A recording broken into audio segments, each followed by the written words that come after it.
Welcome to the Embodiment Podcast. This show is for you if you see the body as more than a brain taxi. It's for people interested in coming home to the body as a holistic aspect of who we are and how we live. Episodes contain practical tips, exercises you can take away, and interviews with specialists from around the world.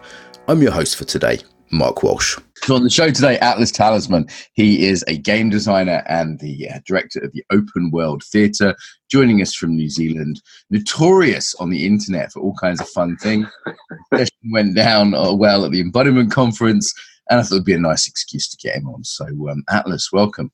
Thank you so much. Yeah, keen to get embodied and geek out on what these human meat puppets can do. Cool. So, first of all, the name. People are going to be curious. Atlas Talisman, born that way, named that way by your parents. How did that happen? Self-titled. Basically, about 2 or 3 years ago, I decided to discard my old name, which also was one that I'd given myself, and tried to look at what I wanted to grow into, this idea of being called up, by your name, called into something. And I was inspired by this 3-stage system of evolution. It could be child, adolescence, manhood, or apprentice, journeyman, master. And so, Atlas just felt like something that was grand enough to aspire to mastery of over a lifetime. And then Talisman, looking at the derivation of the word, also means the completion of a ceremony. So to me, it's the idea of the completion of self-creation. It's also an awesome game I used to play as a kid, Talisman. You ever played it? It's a no, I haven't played that one. Really good sort of sorcery fantasy game. Okay, so I saw the name. I was like, oh, these positive associations came back. Okay, cool. So this idea of identity, characters, naming, we'll maybe talk more about this, but let's take a step back. What was the beginning of your journey with embodiment? What did you get curious about? What practices have you done? Tell us a little bit about your story. Yeah, sure. There's probably a few ways into that question. Definitely martial arts has been one that I've just been enamored with as a kid, just watching a bunch of kung fu movies, being inspired by the concepts behind Jeet Kune Do with Bruce Lee, formless form. I studied Yun Jung Do as well, which is a Korean martial art, and Grandmaster Yun didn't call it a martial art, he called it a human art. So he was talking about moving away from the sports association with martial arts and having this holistic way of being in the world. So that was definitely an introduction. I mean, the very, very first martial art I came into contact with, I was probably 7 years old, and that was just karate in South Africa, where I was growing up at the time. But I would say probably the heart of my current embodiment definitely has echoes of martial arts and that idea of a lineage or a Tao, a way in the world. But I would say that one of the main hooks for me was physical theatre. So looking at commedia dell'arte, Italian mask work, looking at embodying different archetypes, telling stories. The way of the sacred clown. It's almost like being a stuntman for society and being very much the first person to, break a limb or get grazes and being on the bleeding edge of sort of social commentary as a bit of a scapegoat or crash test dummy. So that was definitely a key part of my adolescence. And then, growing up in South Africa, I guess a real natural part of embodiment was I went to a Montessori school where uniform wasn't a thing. I was just barefoot every day at school, had long hair, and just very much in a natural setting. So we'd be running around, kicking in the dirt, climbing trees. And that was my school days. So those are probably the three: the martial art, the natural, wild school life, and then physical theatre. Great. We'll dig into all of those. So, just to place you geographically, so you grew up in South Africa, then you're in Sydney for a while, and now you're in New Zealand. Is that right? The Tri-Nations, yeah. So I was born in New Zealand, left here when I was 6, and then the chunk of my childhood up to the age of 13 was in South Africa, between Pretoria and Johannesburg. And then I finished off my adolescence and entered manhood in Australia. And that's the place I've actually spent most of my life, over 20 years in Aussie. All the countries that beat Britain at various sports. And just a shout out to New Zealand as well. I was looking at the stats the other day, and the countries that have the most listeners per population size for this podcast are Denmark and New Zealand, which I believe is a choice. So I wanted to get a few more guests on from Australia. Australia is another big one. third biggest country after US and UK. So I was like, what's going on that New Zealand has all these people, the other side of the world? I've only been once, and there's all these people listening to the podcast there. So I've got a theory about that. Yeah. Yeah. I feel like sometimes with a society, when things become there's not as much duress on basic survival things, people can start to have the luxury of worrying about diet, embodiment, other habits that aren't just sort of making money. And so I find that here in New Zealand, because it's got that reprieve, like if things are kind of okay here, I've found that as well. Just simple things like spirulina drinks, back decades ago before they were even a thing in Australia.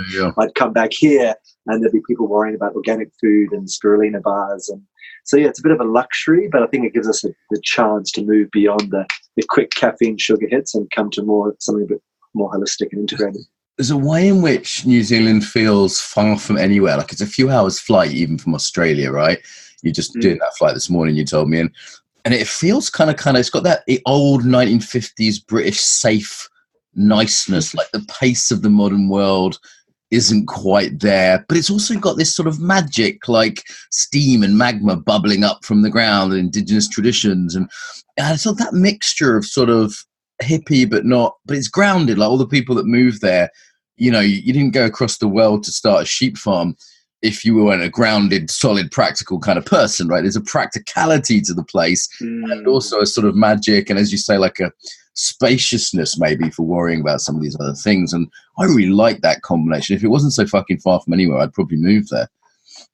It's a beautiful destination for, as you say, space. I think in my adolescent years, the idea of being in a city with all that ping back and forth and inspiration and melting pot was more of an attractive proposition. But I think when you've got something, you've got a project or a task, this place gives you space. There's not as much pressure and that sort of thing. And also there's that volcanic activity. I think that sort of stirs up some primordial soup. Yeah. And warrior traditions there as well, right? Like it's a little, from the martial arts perspective, I did some stuff with some Maori guys, some martial arts stuff, and guys showed me around the Maori museum and stuff. I was like, okay, there's a whole kind of warrior lineage here, which as a martial artist I found pretty interesting. Huge, yeah. And particularly comparing the two cultures, growing up or being in Australia for such a great time and then being born here, looking at the disparity between the Aboriginal culture in Australia versus the Maori culture here. And I think that's a key part of it, is that a treaty had to be signed here because they were such a warring people. They were warriors. They were used to the conflict and could hold that space. And unfortunately for them, the Aboriginal people of Australia were much more peaceful in that regard. They were more custodians of the land. And so, colonizers came through and really attempted genocide. And it's very tragic. But I think here in New Zealand, because of that lineage, they weren't as easily pushed down, and you can see it today. Street signs in Maori and people on the news speaking, two languages, and it's great to see that. You can see respect there as well. Like just an famous example: the New Zealand rugby team doing the haka. You don't get the Australian rugby team doing some Aboriginal thing, right? There isn't that. It's not the relationship. It's just totally different, isn't it? Yeah. Okay, well, let's talk about your theatre then. So open world theatre, tell us a little bit about that. I mean, looking at the website, it says embody, create, quest. You got embody right up front on that website. Tell us a little bit about it. For sure. So from my days as a game designer, so I was interested in games, but I wasn't a full gamer geek until the new generation consoles started to create these really immersive worlds, the big role-playing games and things like that. And when I started to play them, I really loved open world games because they just don't put you on a rail. They just say you can explore, you can decide the way the narrative goes. And so I really like the idea of a theatre that did a similar kind of thing, rather than just being a proscenium arch stage where you sit as a passive audience member. How can we welcome people into an immersive environment? And so that was the essence behind open world theatre. And then as far as how it evolved, it really started off at the bare bones of a human being in space. How can we unact? How can we strip away all of the postures, the gestures, the social calibration that we have just to reassure each other that we're well-adjusted humans, and just have people come into their body, just soften, breathe, move, be ugly, be beautiful, and come to that relief in yourself when you're opposite someone who's authentically there and not plugged into the automaticities, the rote learnt ways we engage, and oh wow, they're actually alive. I'm actually sharing space with sentience. So that's really the essence of how open world started. I mean, we can talk more in detail, but essentially there's 9 orbits. It's a bit like a martial arts belting system where there's different phases of focus of development. And for me, it's the aspiration open world has embedded within it open form. And open form is my invitation to any practitioner to design their own martial art. And so for me, did you have a question? Lots of questions already, but I mean, I want to pause there because you said a few really interesting things already. So the first thing is, like, can you give us an example of open, like a theatre thing in the open world? Like, I think I know what you mean, but can you give us an example of what that is? Yeah, for sure. I mean, there's a few reference points. The clear beacon at the moment is Punch Drunk Theatre. I think they're in the UK and also the States. They've got a production called Sleep No More in New York. And essentially that theatre process takes place over an entire building. So you as an audience member, you walk in, you all wear masks, and you actually become characters within the narrative world. And it's proactive.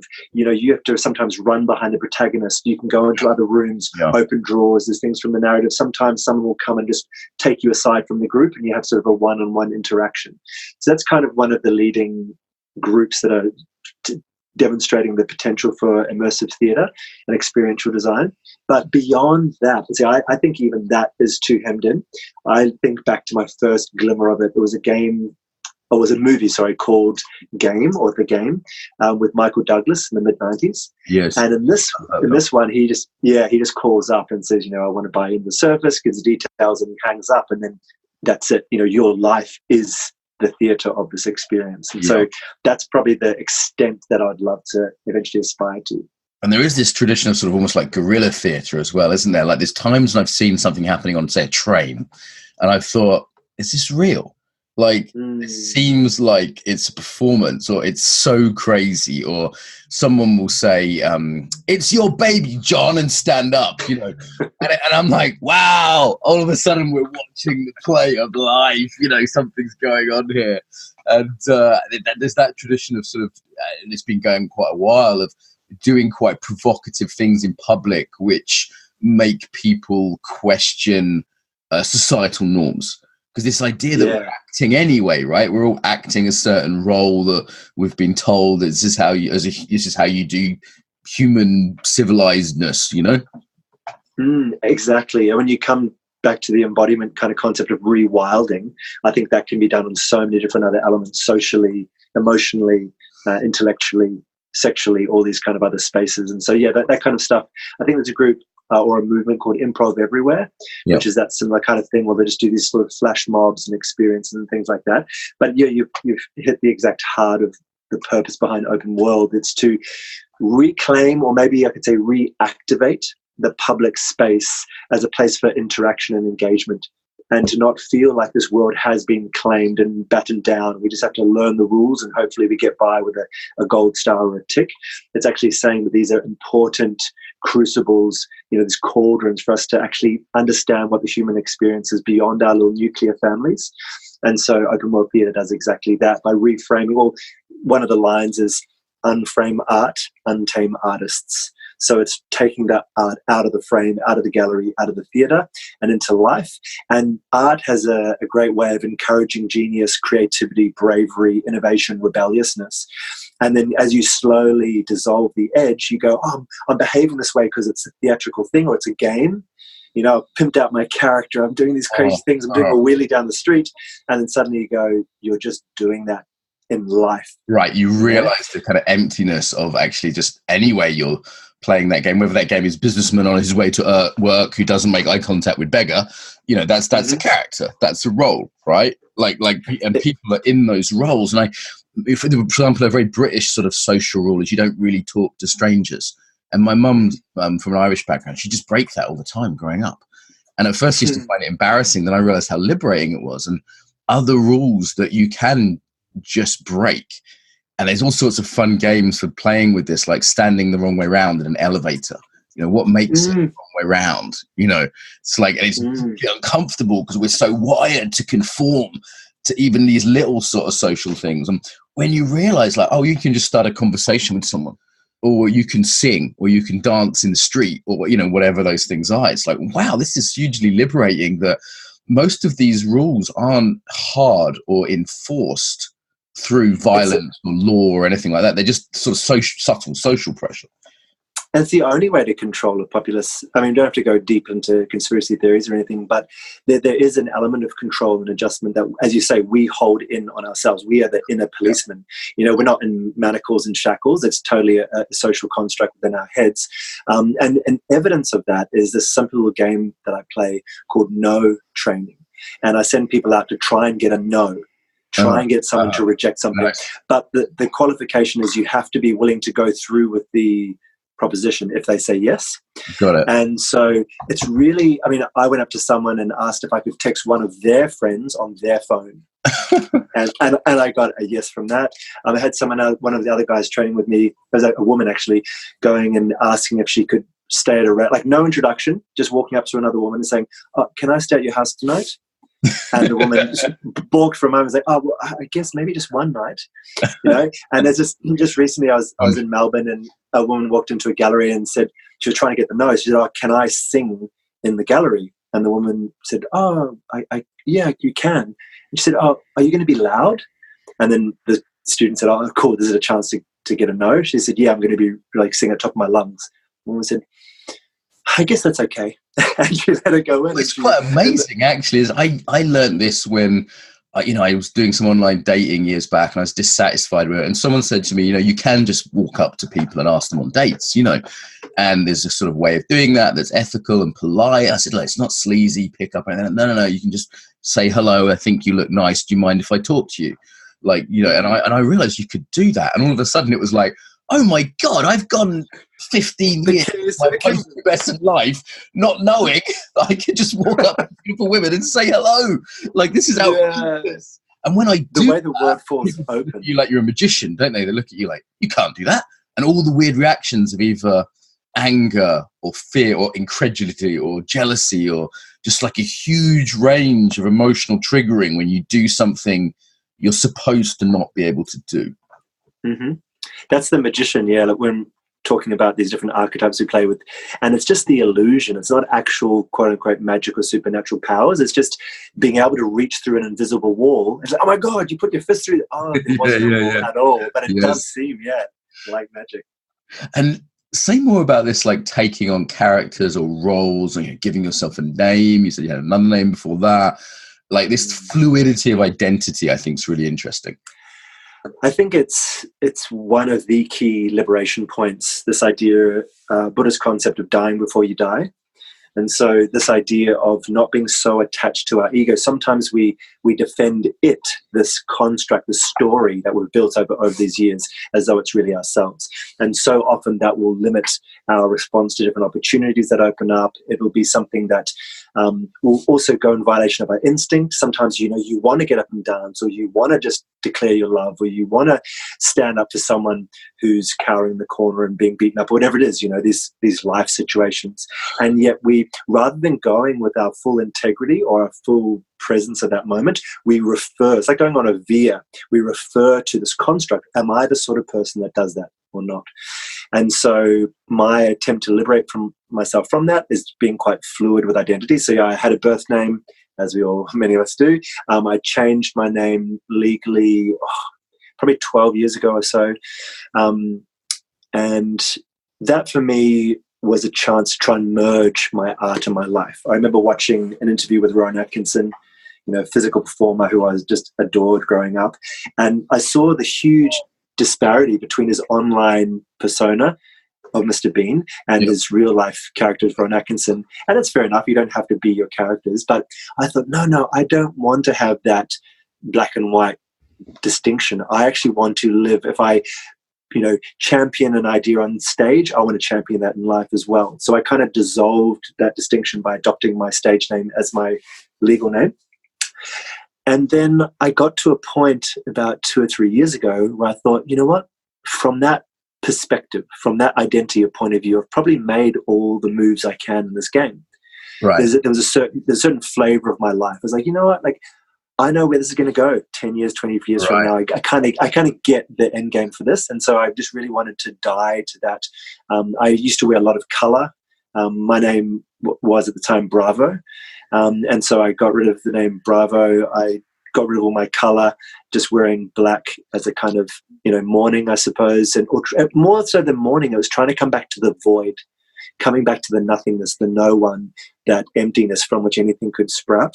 And then I started to quest, to travel across the world, going to countries that I didn't know anyone, didn't know where I was going to sleep, just arriving. I come to questing in a bit. So this is a really interesting idea, isn't it? That we take on a persona that limits us. Like Mr. Bean can only do certain things, right? He can, bumble around being a fool and get into adventures, but he's always Mr. Bean, and that's just it's a very narrow range of human experience Mr. Bean can have as Mr. Bean. But we're all Mr. fucking Bean, right? And I think there's something about loosening this that is really help. Sometimes I'll be like, look, I don't want to get all Mark Walsh about this. I'm like recognizing that's a character. Do you know what I mean? Like, don't make me go maximum Walsh on this one, guys. I'm separating that character that has been named out. And also I find as a public figure, it's projected onto me. Like as someone working in training or coaching or was known on the internet, people say, dream about you. I'm like, no, you're not dreaming about me. You're dreaming about that part of yourself that is identified with that thing you can't yet be consciously. And I'm just a stand-in face for that. You know what I mean? It's about me. Yeah, totally. I'm not sure if this would 100% hold watertight from all angles, but one concept I think about is it more important what we represent or who we are? And I think, people like these big iconic figures, someone that I often reference and many of us do, Gandhi, right? Be the change you want to see in the world. When you look at this guy, I don't know what he was really like. He's just like a meme. He's just a concept of a philosophy. But that idea of making your own clothes, of peaceful resistance, has inspired millions of people. And, there's stories about him not being a great husband, and maybe in his personal life he actually wasn't a great guy, but therefore it's like, well, he still had a huge impact, and what he represented maybe was actually more important than who he really was. Archetypal quality there, isn't there, that people latch onto almost though they don't want to know the truth about him sleeping with his niece or letting his wife die or whatever. They don't, because it's an archetypal goodness to him which people cling on to. And I'll have students say, "Oh, I was in this situation and I was shy, so I got my inner Mark Walsh out, or I got my inner Rachel out." She's one of the other trainers, and I go, "Okay, that's great, but you do realize that's you." Nice, yeah, right? It's a nice bridge, right? It's a nice bridge that they can take on their inner Gandhi or their inner, whoever, the Genghis Khan, whatever. But it's that's a stepping stone into just realizing they're much bigger than they thought they were. That's how I approach archetypes as well, because I think, especially in the New Age community and movements and acting and emotional release, all that sort of stuff, people deal with these archetypes. There's dancing eros and there's different modalities. And I like the concept of archetypes, but I don't like the idea of trying to import this blueprint from the Akashic records or trying to bring in this ancestral thing that's sort of hanging external to self. That's when I say I don't like it, it's more that's not how I employ the idea of archetypes. It can be disempowering, right? To think of it exactly, trying to draw in this external spell, but instead it's like this universality of exactly as you're saying, it's part of me. I'm just identifying externally. It's good, it's easy to see it and to get the summary of it, but then it's just part of yourself. Same with the acting in open world theatre. It's not about acting and trying to bring up a moment from the past when your dog died or this good thing or bad thing happened. It's just shifting now, finding that part in yourself which is alive in you, that is angry or that is sad or that is aroused or that is frustrated, and just actually finding that now in the present. I think as you take on more and more roles, step more and more deeply into different archetypes, culturally you live in more and more places and you realize that you're different in different places, right? Or different dress codes, you're talking about colors. Maybe it's me in a suit versus me in my hippie dance clothes. You start to, after doing enough of that, you kind of realize this kind of Buddhist idea of the kind of emptiness of all of it, right? And that's both disturbing and liberating in my experience. Yeah, it's that detachment, and it's that, as I said, the dying before you die. And there's this beautiful idea when, like, the idea of havingness, the idea of being able to have something without owning or possessing it. And suddenly when our labels come off, the red lines on the map dissolve, we suddenly have this wealth where we go, oh, walking in a park, being in nature, being surrounded by people, that's actually the richness of a millionaire, you know? And I think that's a massive way that we can actually start to leverage the ecosystem that we're a part of and have our resources flow so that we're not worrying just about, you know, if I'm the hand, was worrying about my nail polish or my fingers, etc. It's not like, what's the whole body like? And so thinking of society itself as an interconnected organism.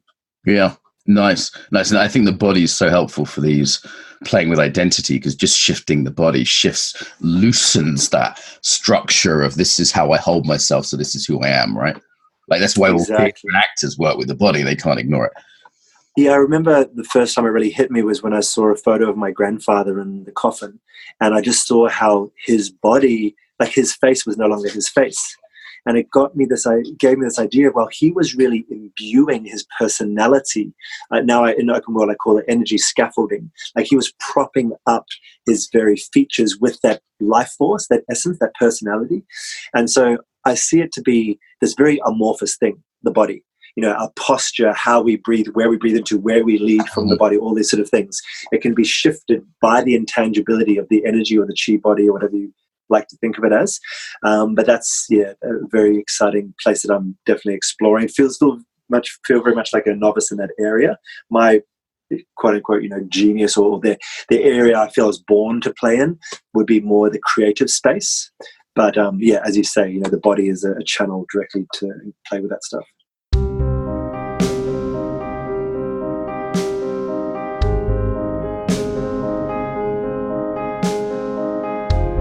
Quick interruption to tell you about my book, Embodiment. Creatively named, hey? Actually, Embodiment Moving Beyond Mindfulness. You can find this online at theembodimentbook.com. That's theembodimentbook.com. So this book is an introduction to the whole field. If you like these interviews, you'll probably love this book.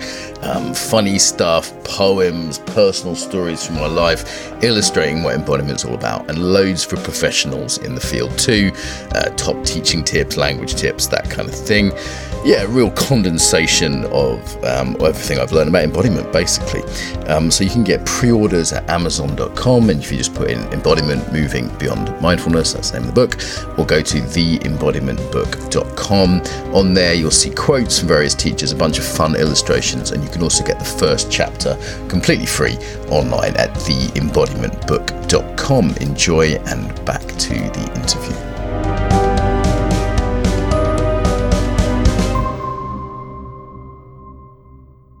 Yeah, I feel like I don't get enough sort of arts or people from more creative space on the show, actually, because I feel like there's a whole area there that wasn't so much my own background, but it's I think offers a lot. Let's come back to this idea of questing, though. So what is a quest? A quest is like a rites of passage, a pilgrimage, an initiation. It's setting out with a basic intention. There's a really beautiful quote from Elizabeth Gilbert who talks about the physics of the quest. And I'm paraphrasing, but it's basically being willing to look at the world as though everything which comes along is a clue on this mission that you're being sent on, and everyone that comes upon your path is a teacher. And of course, there's introspection and willingness to face the world as it is. And also looking into the idea of the hero's journey, Joseph Campbell, these kind of ideas. So it's a path of exploration, often with an essence, but I wouldn't say a goal. For me, questing is more sort of opening and releasing. And, Jim Carrey, in this beautiful speech at the university, I forget which university it was, but he was talking about, you ask the universe for what you want, start working towards it, and then let go how it comes to be. So it's this idea of starting out, heeding the call to adventure, and then braving each next step as it is, and looking for the lessons, because I think the mind is an amazing pattern recognition machine. Right. So we will decode it. So you don't have to be sort of superstitious and say, this sort of slightly childish hippie idea of that the world is being created by me or giving me exactly what I want, but a more sort of agnostic view would be something like, brains are great at recognizing patterns. If I just hold this, that things could be meaningful, that things could be given me, my brain's going to see all sorts of creative shit. Like I do this in coaching. I just kind of walk around the park and I open up and I go, okay, there's a rock. Okay, how would it be like to make this coaching rock like? Or, like just something jumps out into my imagination, into my perception.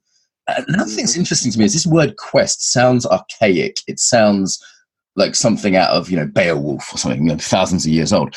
But actually, ever since I've been a kid, young people have been backpacking around Australia and going to Thailand, or people going to India back in the day, or Bali. They're on a quest, whether they call it. And the cynic in me comes up when I hear that word.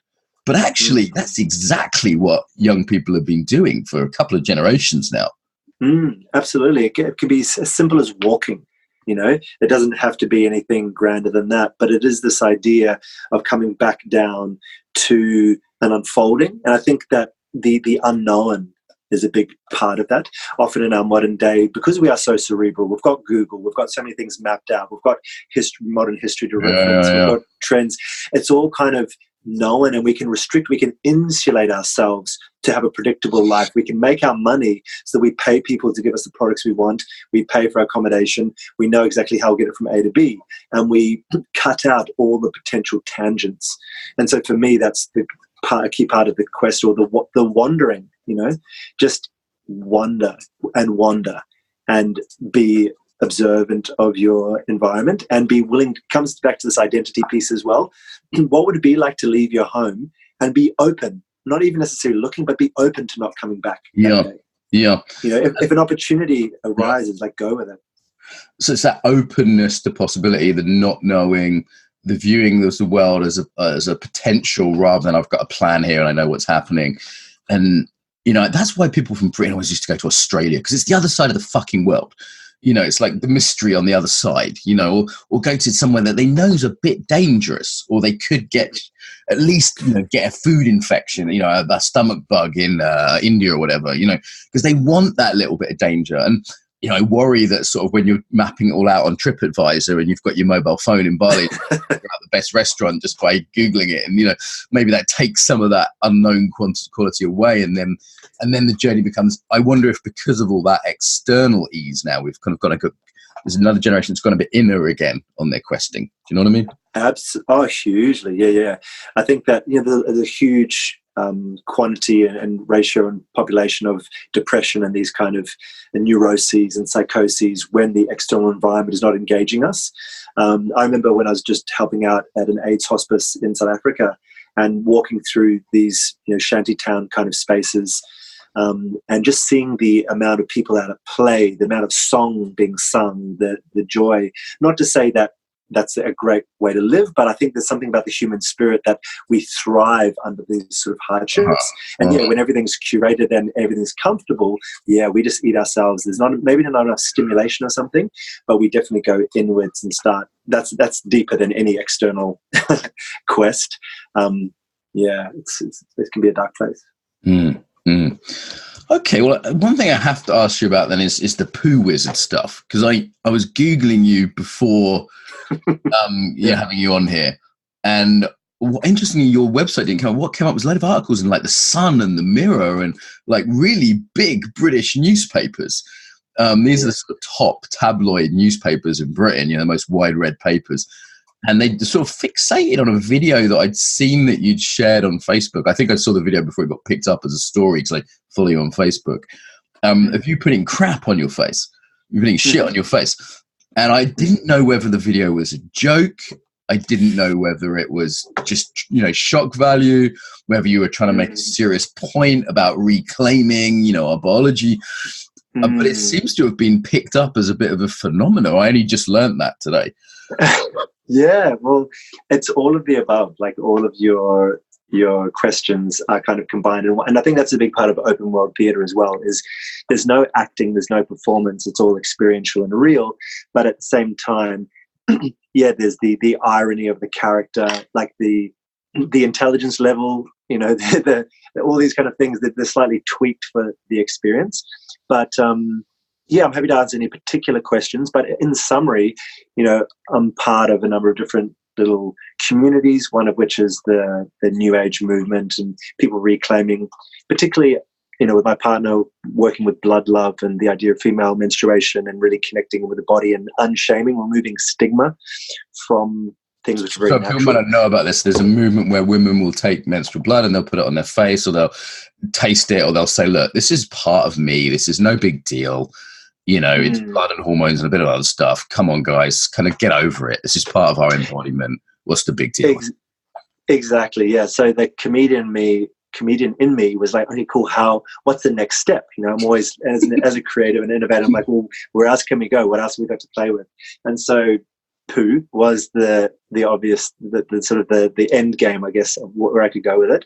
And then I literally just took that and just mimicked the concept of putting on your face, but instead I actually had my own shit on my face, and then was with this kind of neo-tantra kind of like, hey tribe, so I'm just really wanted to shout out to the sisters there, and I also had like poo fractals, so I was like painting with my own shit. And I saw this because I wasn't sure whether you were like, I'd only had one experience of you. It was an hour on the embodiment conference, and I thought, okay, this guy sounds solid, not too weird and new age, but I thought, I didn't really know this guy. I was really in that space of like, is this comedy? Is this a piss take of new age people?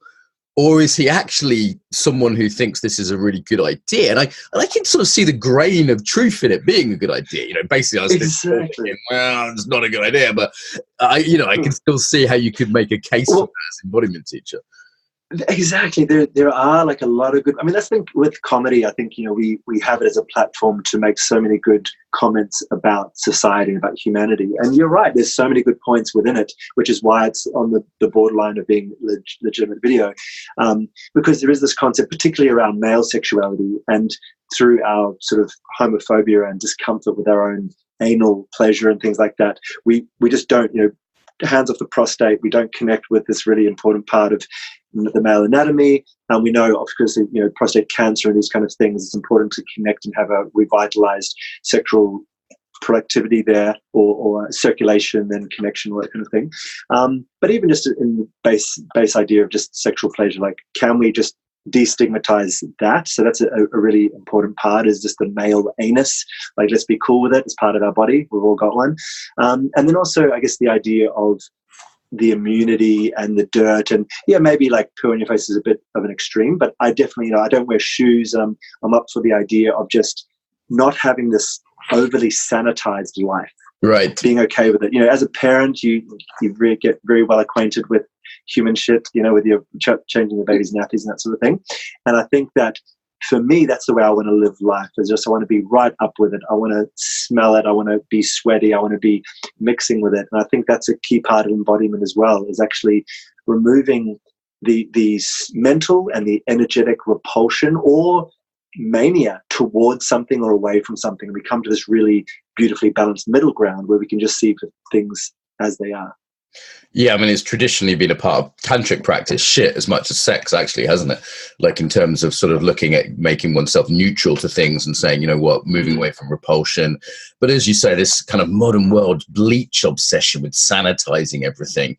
And, thinking that things are dirty. And I was at an embodiment training just recently, and the teacher was insisting that everyone boiled wash their mugs in case of germs spread between. When you're on a training, it is good. Sometimes you label mugs, so in case someone's got a cold, it doesn't go around. That can be helpful, but there was a sort of weird, the Americans do this the most, I find, actually, like a weird, Israel and America, like the weird sort of insistence on hygiene to a level that felt denying of the body. Like, I can't hug someone because they're sweaty, or I can't kiss someone in case they've got cooties. You know what I mean? It was like, come on, we're messy animals.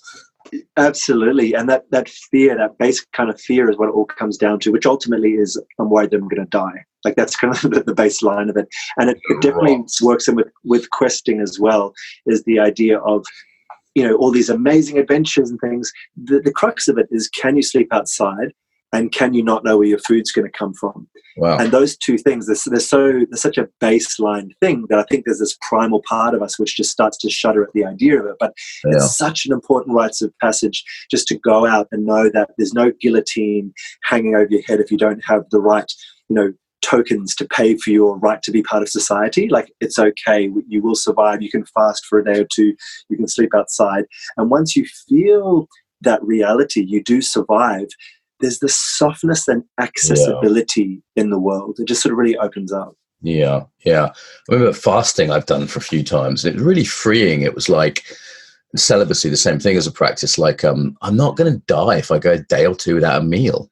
You know what I mean? Amazing. And also, you know, having slept under a lorry a couple of times and stuff like that, you know, out in the wild under a tarpaulin, it's like, okay, that's not comfortable in British winter. There's no doubt about it. It's not fun. Okay, but equally there are ways to do it where you won't die. And there's something very liberating about not having that paranoia of every 4 hours I've got to get to a food source. Exactly. Yeah, it's exhausting. You know, it's like spinning plates. You got to keep them all up in the air at all times, and that's why we just get so burnt out with adrenal fatigue and just mental stress and that sort of thing, because we're trying to keep all these invisible lions at bay when really the world's not out to sort of hunt and kill us. And just to complete on the poo wizard thing, like I was also curious how much the media picked up on it when I started. You know, I got up this morning, I was doing some research on your head of this, and I was like, what's the big deal? Like, it's sort of either like someone who's a total silly hippie or someone that's making a funny joke. But why? And I think the fact that there's a taboo there, the fact that that was picked up so readily by biggest newspapers in the country, that itself says something, right? And I'm also curious how that was for you as an experience. You know, it was a sort of public shaming experience, at least as an attempt, right? Yeah, no, totally. But I guess I kind of knew. Well, it's got multifaceted. Like, I could say, oh, it was just a skit, but it was legitimately actual poo on my face. So I can't totally separate myself from the experience. But I knew what I was doing when I shared it, and I was really just willing for all of these repulsions and this discussion to come up around it, because I'm pretty sort of calm about the fact of it. It wasn't like it was someone leaked a private home video and I was really sort of right. put it up and out there. But I think it's just simply this revulsion and this almost righteousness of shaming. You know, we all collectively. It's a bit like The Handmaid's Tale. I'm not sure if you've seen that.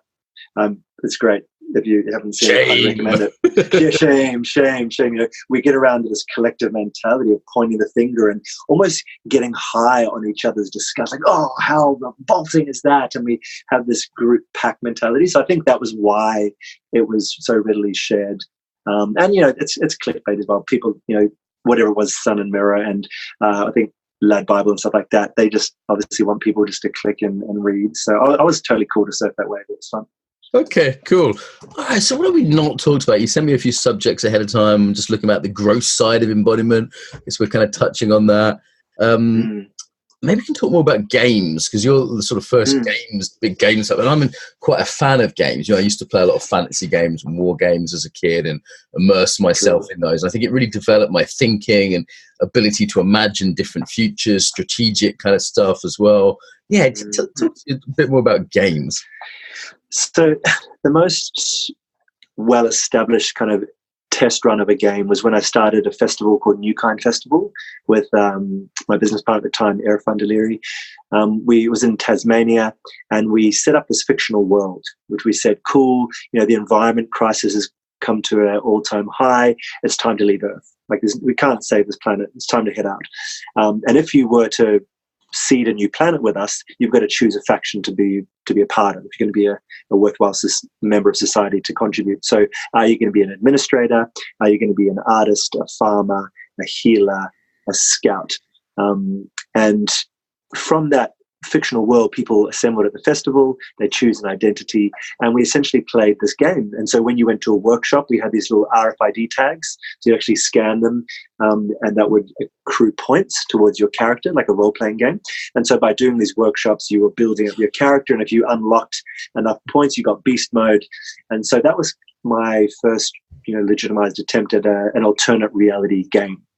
And so moving beyond that, I'm looking at what can we do when we propose alternate realities, and the skills you're learning are very real. You know, the idea of prepping or getting ready for a post-apocalyptic kind of environment are not ridiculous when you're just learning basic survival skills.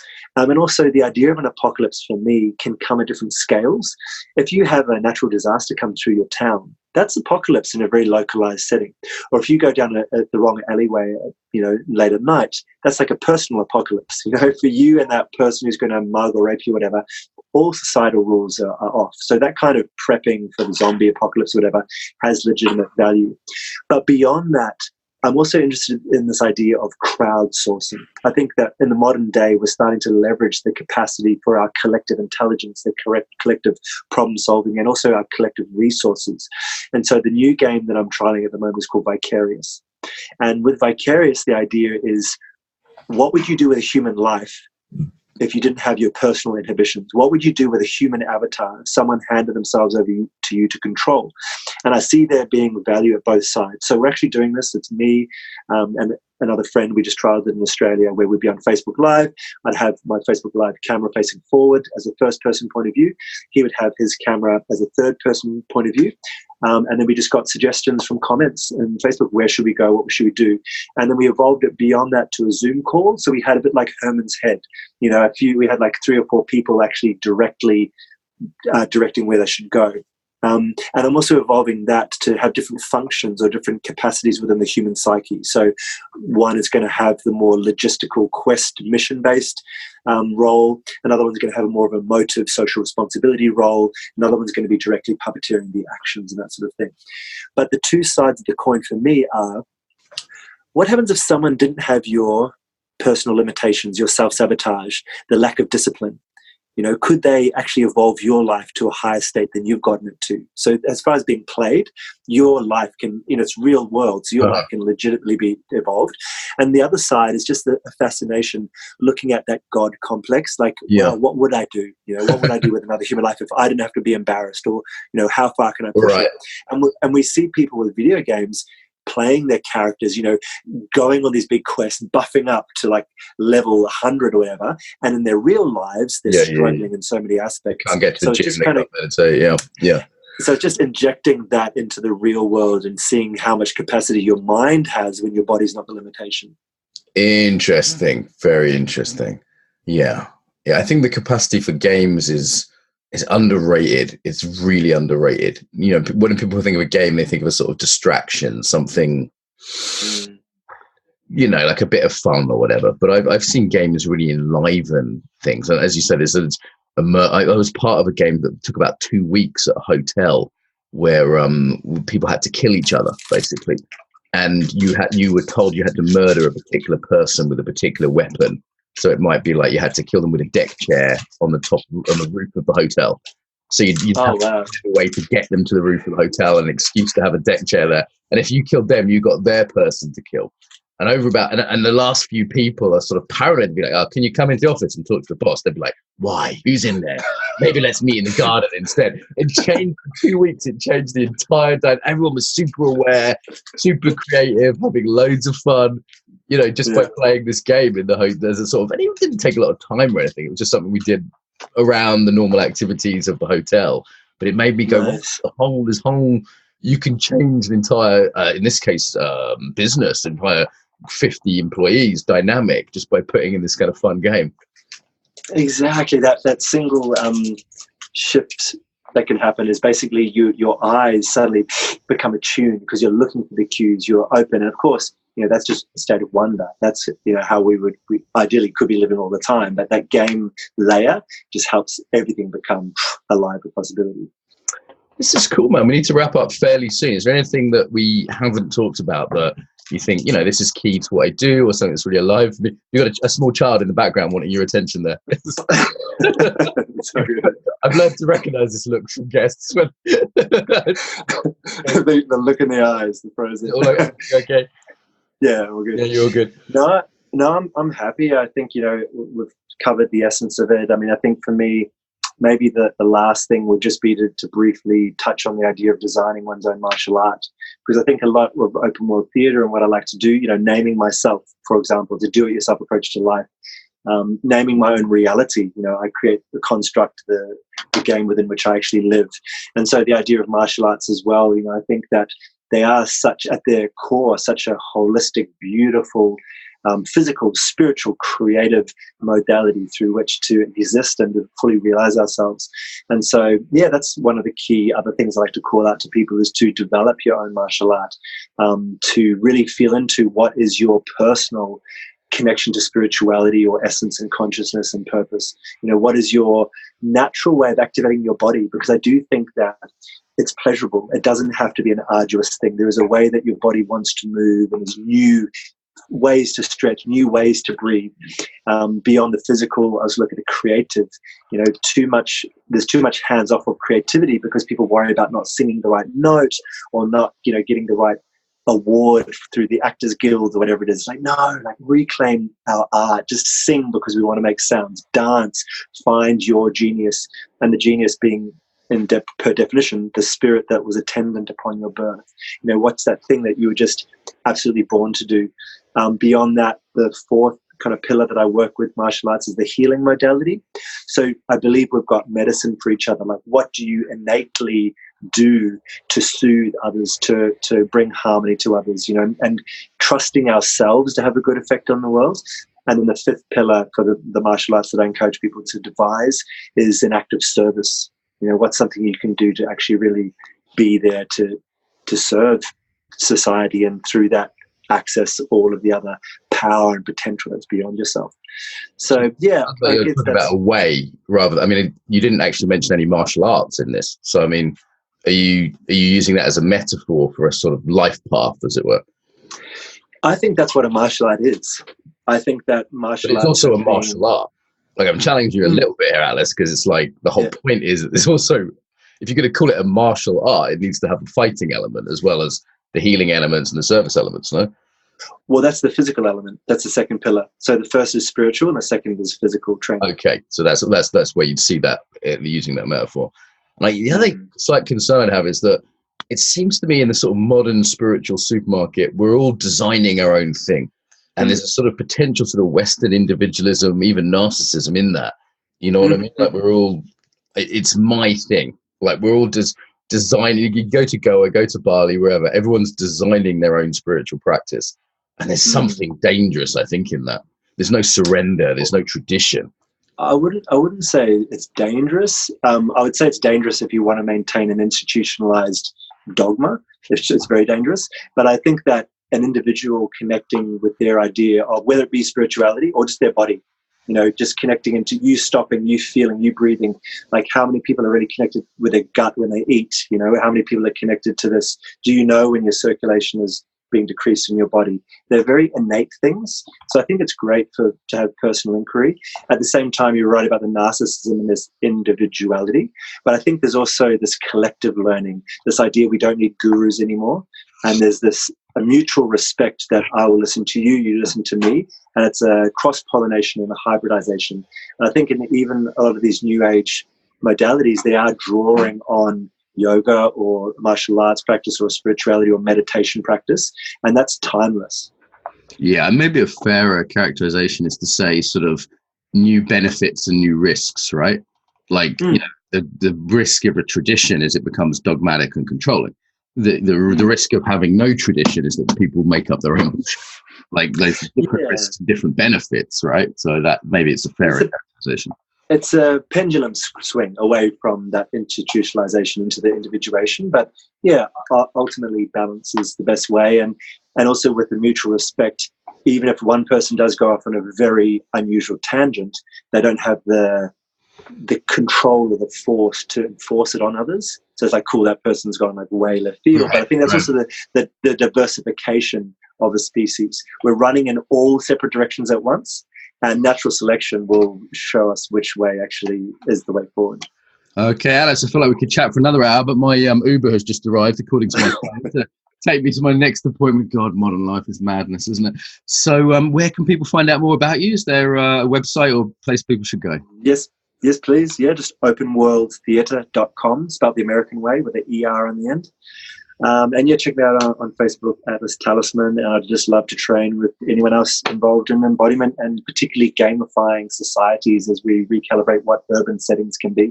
This has been fun, and I recommend people follow you on. I think I've been following you on Facebook, so I've definitely seen a lot of your content on social media, and it seems to be very lively and fun and engaging, and real conversations, which I always like. So if you're ever in Britain, let's get shit-faced together. And it's been a pleasure. Thank you so much, Mark. Yeah, beautiful. Thanks for chat. Cheers, mate. some ways to get more, to give back, and to get more involved now. So the biggest request I have would be to share the podcast with your friends, people that you think would really enjoy it. Email it to them, put it on your social media, tell them about it, old school. Really appreciate that. Equally, if you want to support us financially, you can go to Patreon. That's patreon.com/embodiment podcast and give us $1 an episode. And I'd say they're well worth $1. So that's less than £1 if you're in UK-ish.